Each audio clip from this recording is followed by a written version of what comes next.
Again, he doesn't hold on to the ball long. It's gone. The point that I'm making is that everything about the Adam Gase system is predicated on getting the ball out of Peyton Manning's hands quickly.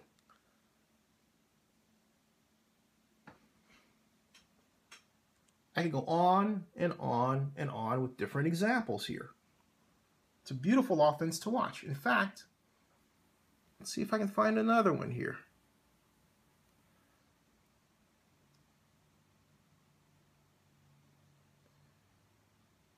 And I will, right down here. Just because it's just a thing of beauty to watch the Adam Gase system in operation as Peyton Manning was running it. You know? It really is. It's a thing of beauty.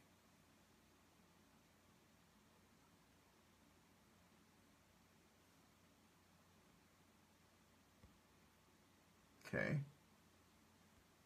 That's Brady. Trying to move forward here. Let's see here. Sometimes these things don't quite cooperate the way you want. Again,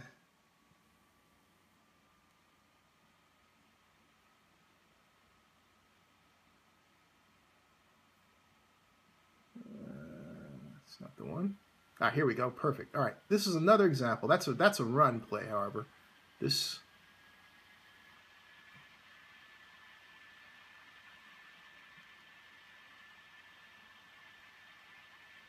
skip that. Okay.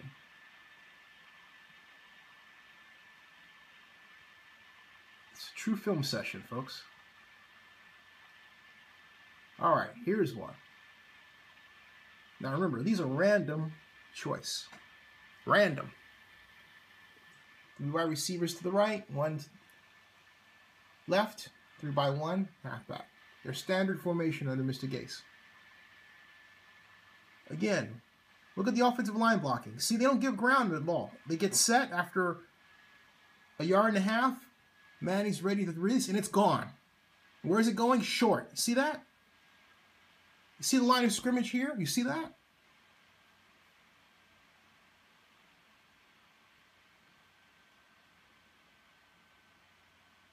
A number of examples like that. Okay, now you get the idea. Now, let's look at the Rick Dennison system. This is Peyton Manning's first touchdown pass of 2015. And you're going to say, hey, wait a minute. Isn't this like the Gase system? And I'm going to say, it might look like it, but there's a problem. Here's the snap. He takes 1 step and he gets rid of it. But there's a problem. Look at this linebacker. This is against the Chiefs. He's standing there. See that? He just barely, he had the, Manning, you see how Manning hopped? He had to hop to get it by him. He barely caught it. That's a timing problem, folks. And that's not by execution. That's by design. That's by design. And if you go back and you look at the pass play here,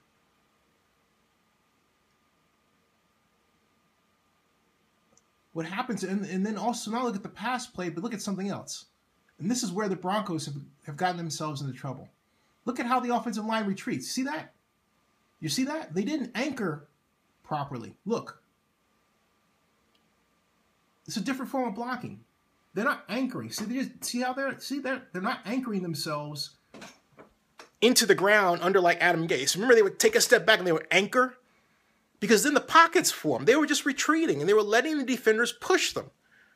So what was happening with Manning? He was getting pushed, even on a 1 step. So the blocking is out of whack with the receiver and quarterback timing necessary to make that kind of play work. In other words, the play needed to be redesigned because the blocking wasn't right for it. That's the offensive coordinator's fault. Look at this. I want you to pay attention to this, folks. Okay? I want you to pay attention to this. I want you to pay attention to this.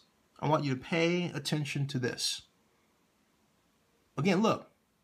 You see how he has to hop? He had to hop. Why? Because of the rush. they were doing nothing to push. This is a short pass. This is a short pass, folks. The kind that Peyton Manning threw under Adam Gase many times in 2014. But because the line was anchored, he didn't have to hop like that. He got a crisp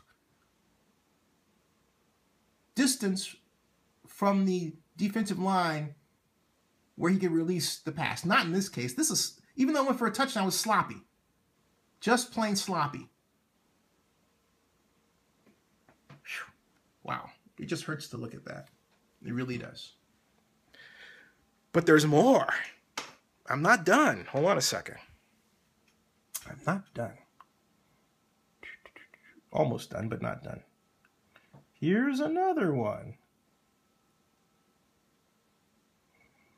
This is, again, week 2, Broncos Chiefs. Another example that really just chafes my hide. Watch carefully. 3 wide receivers, tight end this time, running back, okay? And there's a snap. Watch the offensive line, folks.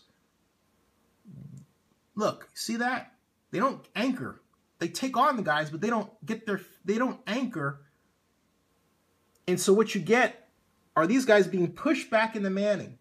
Meanwhile, no one throws too short. So look at what he has to do. Watch what he has to do to throw where he's about to throw. He has to step up and then step up again to complete this pass downfield. Boom.